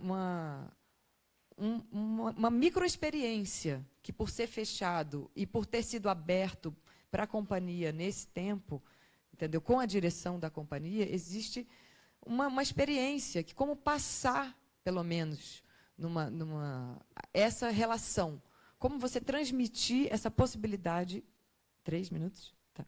Como transmitir essa relação que foi descoberta. Entendeu? Mais do que chegar e fazer um programa. Então, não, lá no terreno, no entorno, a gente não vai poder ligar som alto, não vai poder não sei o quê. Não é essa a questão. Não é essa a questão. Mas, entendeu? Como que você transmite, então, uma experiência adquirida? Sabe? Como transmite uma subjetividade que foi descoberta, que eu acho também que ela não é uma coisa interiorizada, não é isso. Mas a gente descobriu que aquele lugar, aquele vazio, ela provocava uma outra relação com o corpo, né? E também pegando um pouco da coisa que você disse sobre o espaço, né? Aquilo que você falou com o idoso que quis um espaço fechado, eu concordo totalmente, assim, porque muitas vezes que a gente abriu discussões sobre um programa para ali, muitas vezes tinha assim, não, esse terreno é muito grande, então aqui a gente pode fazer a sede dessa companhia, a sede dessa, aqui, e de repente você tinha um espaço gigantesco e totalmente loteado por muitas criações. Então, uma das coisas que é uma grande dificuldade que a gente tem, e eu coloco aqui mais como dificuldade que a gente tem para ser comida nesse processo do Parque Augusta, e menos como uma fórmula, é também como quem está com a experiência daquilo, cria uma possibilidade em que existe uma confluência e uma contracenação, em que possa todo mundo fazer tudo, mas também você possa existir o silêncio, assim, porque senão vira uma loucura. A gente está vivendo uma época que a gente já foi fazer coisas no vão livre do MASP, e a gente estava fazendo uma cena de cinema e falou, silêncio. Eu não vou falar silêncio, nada, eu posso falar a hora que eu quiser. Claro que pode. Mas você pode também ficar 1 minuto em silêncio? Assim, qual esses limites, assim, entendeu? Acho que a gente não tem medo também desse... Tá bom, vou topar essa experiência de ficar 1 minuto em silêncio. Da mesma forma que a gente topa incorporar aquilo que acontece, como a gente está incorporando tudo o que acontece no percurso da macumba antropófaga, por exemplo, que é pelo bairro do Bexiga. Toda a rua que entra, ela está sendo incorporada. Então, é isso.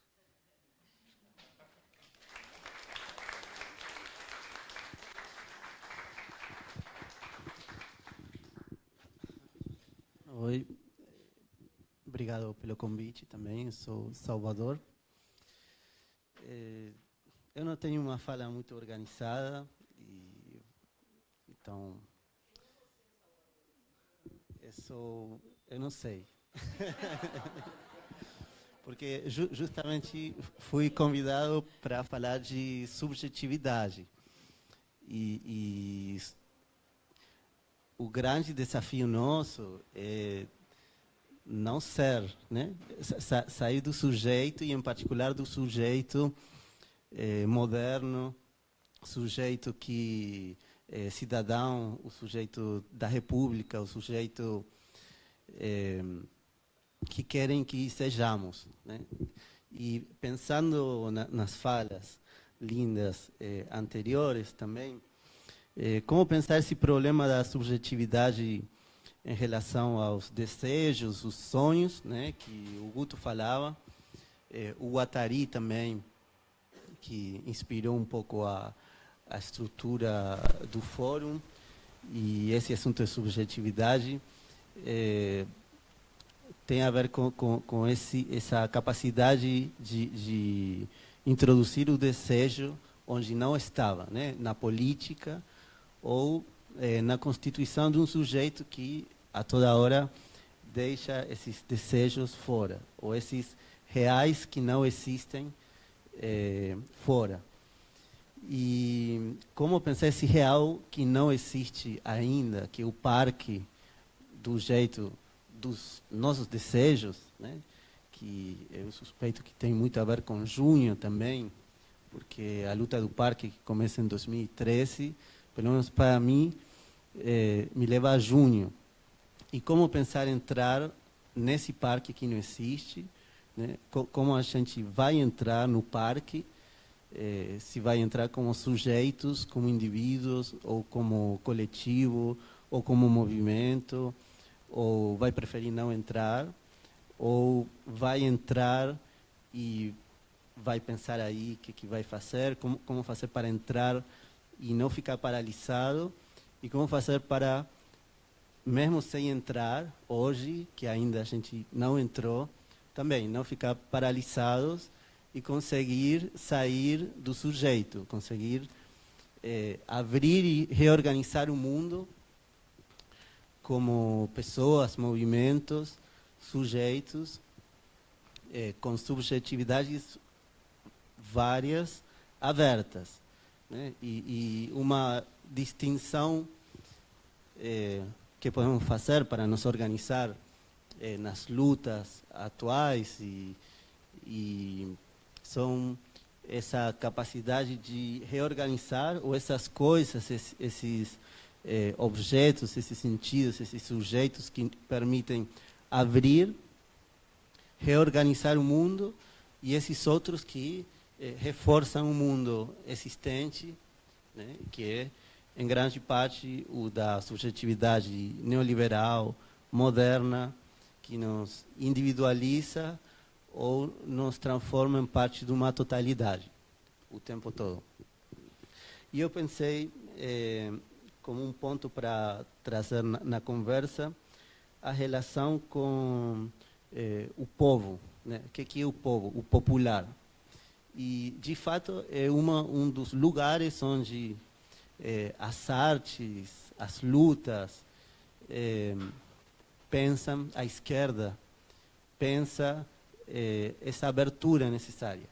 Se a gente precisa sair do sujeito, sair de nós, reorganizar o mundo, tem essa tendência intuitiva de ir para o povo. Lá tem coisas que são diferentes com nós. O que fazemos nós para não ser um sujeito eu, para sair de nós, para ser os outros, quando a gente somos nós? E aí tem essa saída para o povo. E tem dois povos também que interagem e que a gente encontra nas lutas e no mundo. O povo enquadrado que vira fascismo, ou que é instrumentalizado pelo fascismo, e o povo da revolução, da diferença, esse povo que tem coisas que servem a nós para nos alimentar ou para sair de nós. E às vezes tudo fica um pouco misturado, porque pensando agora na nossa cidade, nas lutas e nessa reorganização, de fato tem muita gente pensando em coisas, em sair, coisas que nos abrem, em espiritualidade, bruxaria, tem dançarinos, um pessoal do teatro, tem pessoas experimentando e tentando sair do nós, eu, moderno, neoliberal, por vários caminhos. Ayahuasca, a permacultura, o xamanismo. E esse xamanismo, me pergunto, vem do povo, né? E aí aparecem os dois povos. O povo onde tem tudo isso para nos enriquecer, tudo isso que aparece, que sempre esteve ali e em volta. E tem o povo que é o contrário do nomadismo, que é o povo organizado, o povo do Estado-nação, né? O povo que é o povo conservador, e aí tem o povo que encontramos contra nós, que aparece como o contra-espelho. E lembrava de uma frase que esse povo, não da revolução, mas do fascismo, mas que aparece como revolução não feita, né? E todo fascismo como a revolução que a gente não conseguiu fazer, né? Fascismo como a nossa paralisia. E nesse sentido, e voltando ao parque, voltando a junho, assim, eu queria pensar nessas formas sigilosas, clandestinas de lutar contra essa subjetividade da qual tentamos fugir, né? Tem uma forma que é de botar fogo na República, e às vezes a gente, ou um dia talvez a gente consiga terminar com tudo, ir para o centro do parque e juntar todas as forças, esquecer do Estado ou incendiá-lo e construir um outro mundo. Mas hoje a gente precisa também se organizar clandestinamente, de alguma forma, pelas margens. Assim, eu pensava nas técnicas da permacultura e abrir o campo dos possíveis, que tem a ver com essa sensibilidade para esse outro, essa diferença, tudo isso que não é moderno, tudo isso que não separa, o que pode ficar junto, todos esses híbridos, esses combinados que estão perto de nós e que a gente, de repente, consiga introduzir sem que eles percebam. E nos juntando aos poucos, porque estamos dispersos, porque às vezes parece que junho acabou, mas com o mesmo objetivo de botar fogo na República, mas também pelas margens, ou decidindo não confrontar ou não bater de frente, né, até pelo risco de virar eles, né, virar isso que nos ataca, nos divide e nos fragmenta ou nos devolve para essa subjetividade da qual queremos escapar. Obrigado.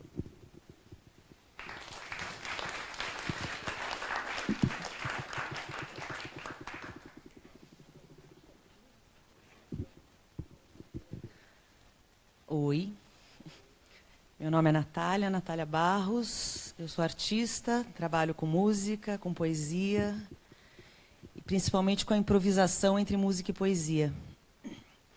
Quero agradecer o convite aqui, do Dani e do Augusto, e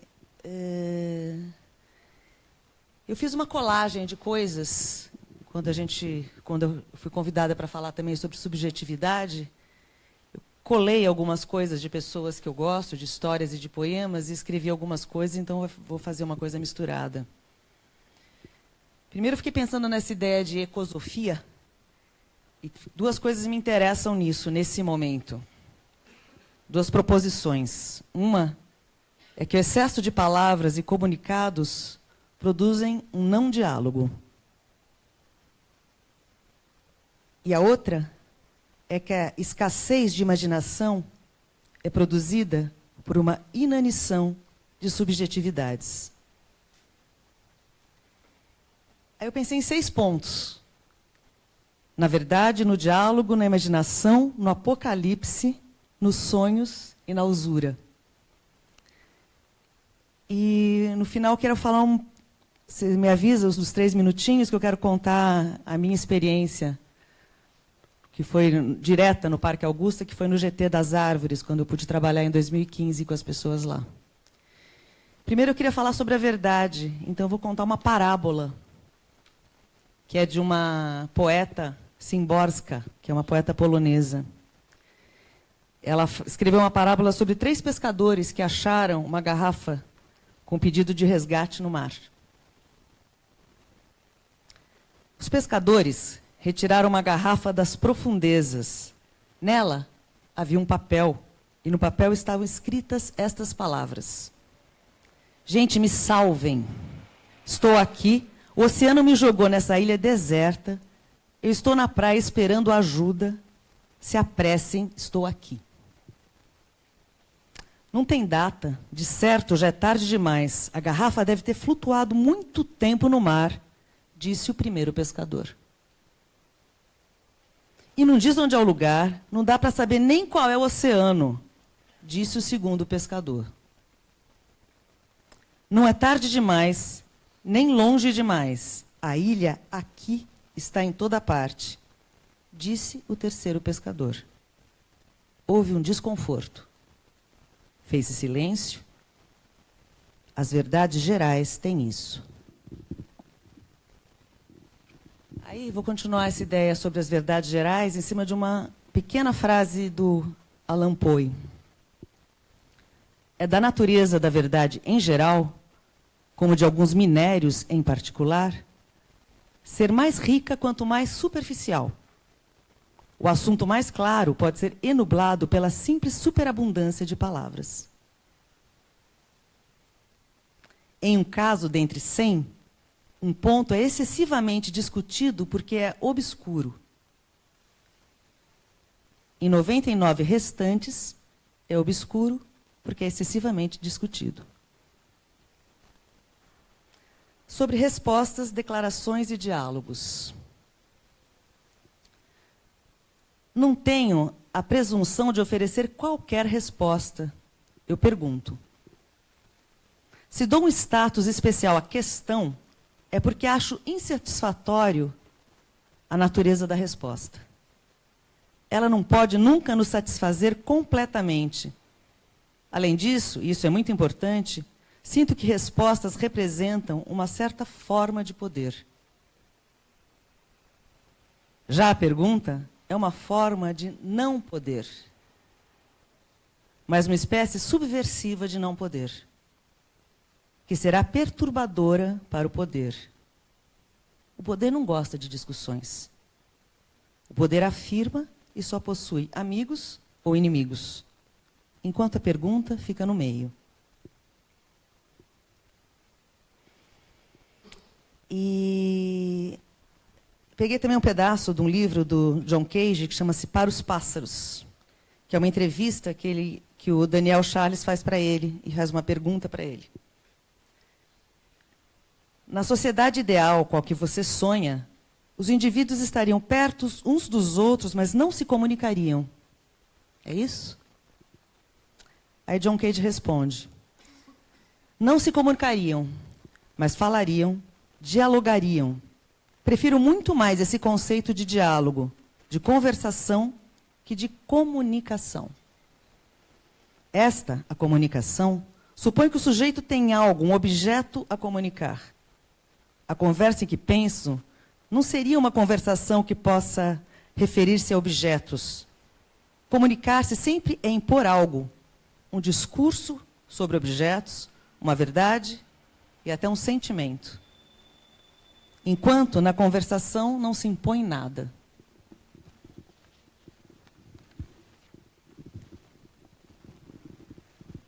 eu entendo a importância de imaginar como uma resistência política, um vislumbre necessário quando o realismo é habitado por um otimismo ativo, um organismo vivo. Então eu proponho uma imagem de um duplo sol. A distância da Terra até o Sol é de cerca de 150 milhões de quilômetros.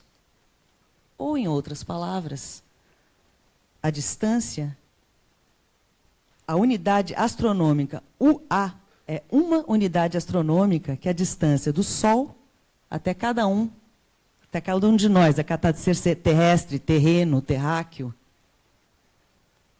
O Sol interior, o leão cósmico que habita cada um do sistema solar, e toda a natureza é realeza.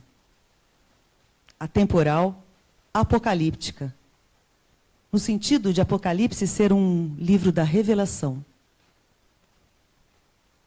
O duplo sol pode conectar-se simultaneamente. E isso produz uma fração de fortalecimento. Aliada a essa força, observamos as coisas, os fatos, os desmoronamentos, as falências, as ignorâncias, não do sistema solar, mas do sistema capital. Onde capitalista é cada um que sobrevive por si, sonhando para si, desejando para si, sinalizando para si, acumulando para si. Ampliando o deserto da miséria que acontece num planeta espetacular. Que serve de espelho ao paraíso imaginado ou ao inferno imaginado. Como se morrêssemos de sede diante da fonte, ou a falta d'água diante da água em abundância. Um planeta com belezas espetaculares, maravilhas, cidades deslumbrantes, onde penso, acho, sinto, ações de desacúmulo são realistas, reencontros são realistas, amizades são realezas, e a simpatia, o poder de afetar-se com o outro, pelo outro, onde ações mútuas de reconstrução e de descontrações regeneram o sistema. O poder de domar do pequeno, onde cada grão, rizoma, raio, radicular, sol, estrela, duplo sol, é o sentido real de realismo, de realeza e de realidade.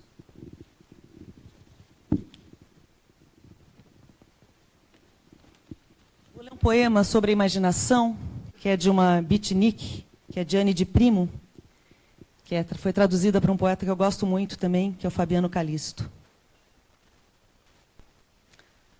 É um fragmento de uma carta dela que chama Cartas Revolucionárias. Todo homem, toda mulher carrega um constelário dentro de si. E as estrelas neles não são as mesmas do céu. Sem imaginação, não há memória. Sem imaginação, não há sensação.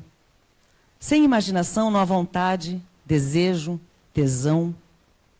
A história é uma arma viva na sua mão. E você a imaginou. É assim que se descobre por si próprio. A história é o sonho do devir. É a relação entre as coisas num contínuo da imaginação. A guerra que importa é a guerra contra a imaginação. Todas as outras guerras estão inseridas nela. A fome final é a inanição da imaginação. Nada mais. A única guerra que importa é a guerra contra a imaginação. A única guerra que importa é a guerra contra a imaginação. A única guerra que importa é a guerra contra a imaginação. A única guerra que importa é a guerra contra a imaginação. A única guerra que importa é a guerra contra a imaginação.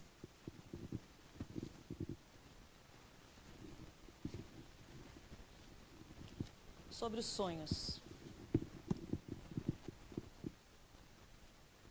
Estava lendo esse livro, A Queda do Céu, do Davi Kopenawa. E estava lendo essa semana, esses dias, e achei que tinha tudo a ver com essas histórias que a gente está vivendo aqui hoje. E aí trouxe um pedacinho do livro. Uma frase dele. Os brancos não sonham tão longe quanto nós. Dormem muito, mas só sonham consigo mesmos.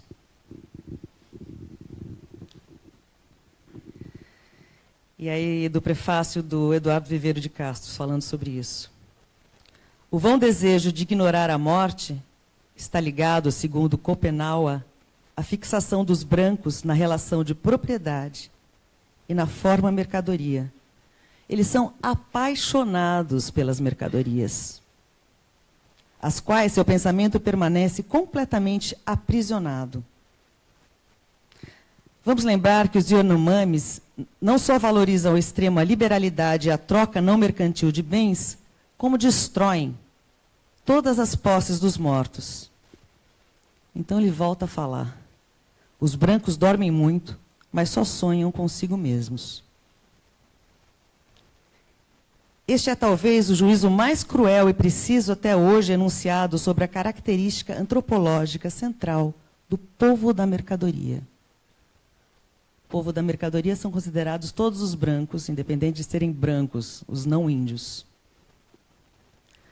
A desvalorização do sonho por parte dos brancos vai de par com sua autofascinação solipsista. Eu.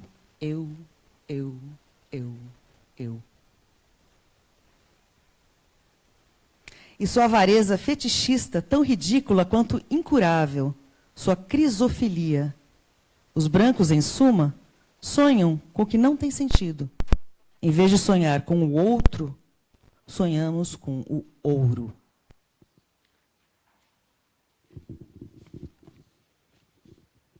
Vou contar um sonho. A ressurreição dos peixes. No meio da terra arrasada, abriu-se uma fenda de sonho do rio. O rio, sonhando-se na corrente de água, fertiliza o deserto. A terra vermelha e seca cede ao fluxo insurgente. Os peixes ressuscitaram de outros tempos vividos. Várias carpas de diversos tamanhos emergem. O rio revive, contrariando as leis. A utopia está presente na gota d'água de cristal. Banhamo-nos mais uma vez e outra vez mais no mesmo rio de onde nunca saímos. Da origem recorrente dos seres. O milagre contraria a filosofia. Entre as margens, as florestas ciliares rebrotam. Flores que perfumam a noite estrelada do tempo imemorial.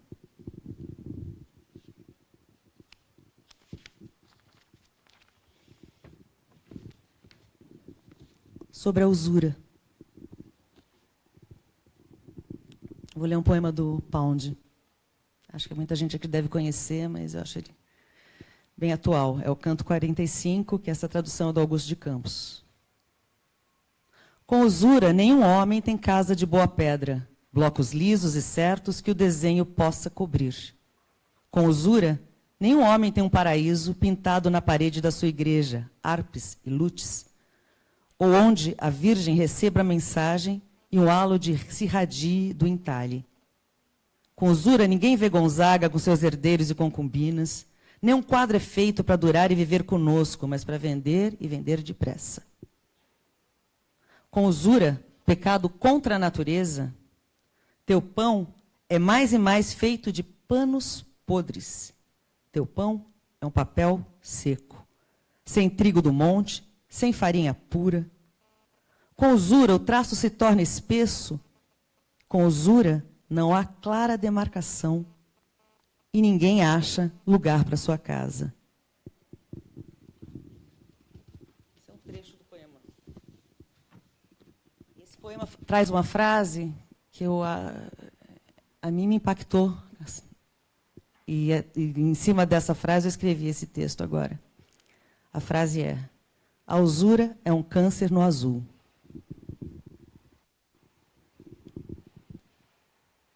Não existe nós versus eles, nós x eles, nós contra eles. Existe, acho, entre nós, ante nós mesmos. Um discurso nos indigna e forma a ilusão de dois mundos, divididos pela intolerância. A humanidade é uma só, com todas as suas indiciocrasias. Em tempos de todas as conjugações de humano, humana, quando imagens de raiva e terror são propagadas, é preciso desconstruir as narrativas. Imaginar. Pedra fóssil, dentes de leão, árvores na chuva, perfumes de frutas no chão. Preciso falar da ressurreição dos peixes, da utopia na gota d'água de cristal.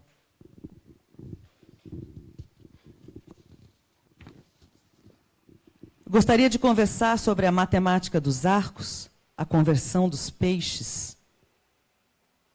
Enquanto na terra os homens de má vontade não repartem o pão e vendem o saco todo da farinha a preços que eles determinam, lambuzando-se em usuras. Eu gostaria de conversar sobre a matemática dos arcos, a convenção dos pássaros, a latitude dos mapas, os sonhos dos rios. Mas os imperadores do mercado só tilintam sobre o vazio, acreditando que dinheiros copulam com dinheiros.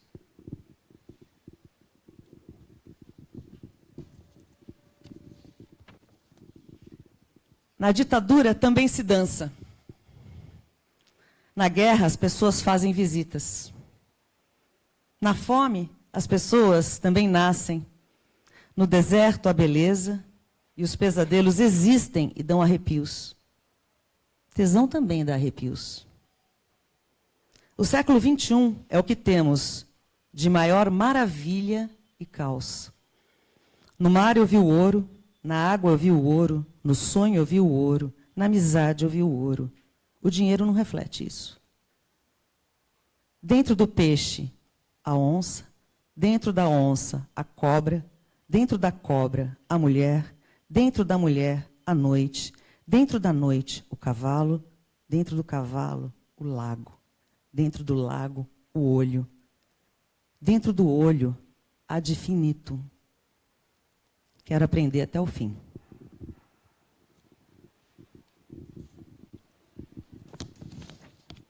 Bom, vou falar agora da minha experiência no GT de Árvores. Oi. Falei no meio ali do livro das Revelações. Você quer que fale mais do Apocalipse? Tá.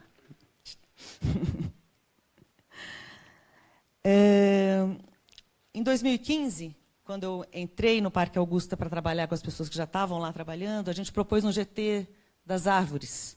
Reconhecer as árvores que estavam lá, levantar que árvores eram aquelas, plantar árvores, ficar embaixo das árvores, ver as raízes das árvores. A gente quis reconhecer aquele espaço, a subjetividade da gente daquele espaço. E a experiência mais significativa para mim foi que a gente fez um trabalho grande, que foi a gente plantou 10 árvores lá enormes, com o DAP, que é o diâmetro na altura do peito, ou seja, está em pé, mede o diâmetro da árvore na altura do peito da gente.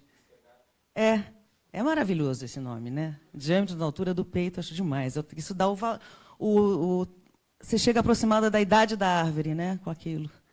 E a gente conseguiu umas árvores num esforço comunitário, assim, de pessoas que foram oferecendo e dando. A gente juntou 10 árvores da Mata Atlântica, posicionou naquele espaço, estudou aquele mapa do terreno. E numa operação na madrugada, 3 horas da manhã, entramos com aquelas árvores enormes, cada árvore tinha 5 pessoas para carregar.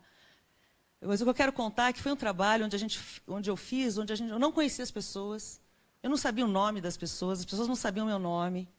E, para mim, isso foi o mais bonito daquele trabalho, a gente conseguir trabalhar com pessoas que não eram nem sujeitos com seus nomes, apresentando seus nomes. E o trabalho rolou e aconteceu. E, nessa época, eu escrevi uma carta, que eu publiquei apenas no meu Facebook, mas, enfim. Uma carta para a dona Cirela e para o seu Cetim, Eu vou ler o finzinho da carta aqui para acabar. Dona Cirela, pensei até que a senhora poderia convidar o seu cetim para dar uma volta qualquer dia desses neste parque, para conhecê-lo. E que vocês poderiam, inclusive, parar de se preocupar tanto em como, abre aspas, ajudar a modernizar e revitalizar o centro, fecha aspas, e descansar um pouco e, quem sabe, aproveitar o parque que já existe. E fazer um piquenique na grama, que já existe, sobre a sombra das árvores que já existem.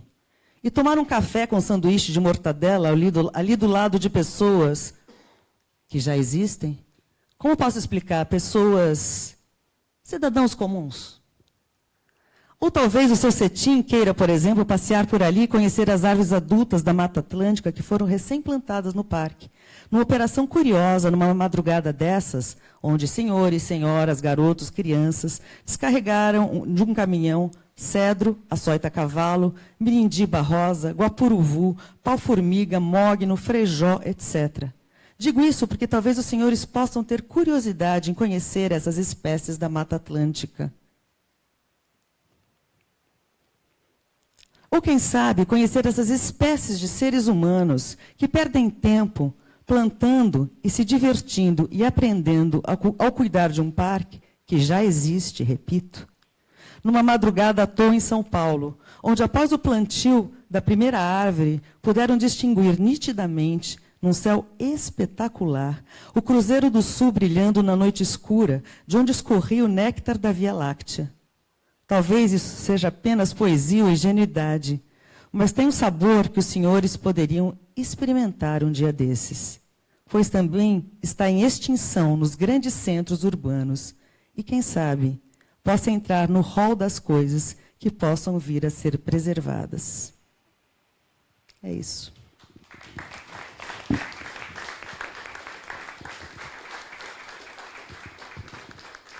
Tinha água aqui, eu morrendo de sede.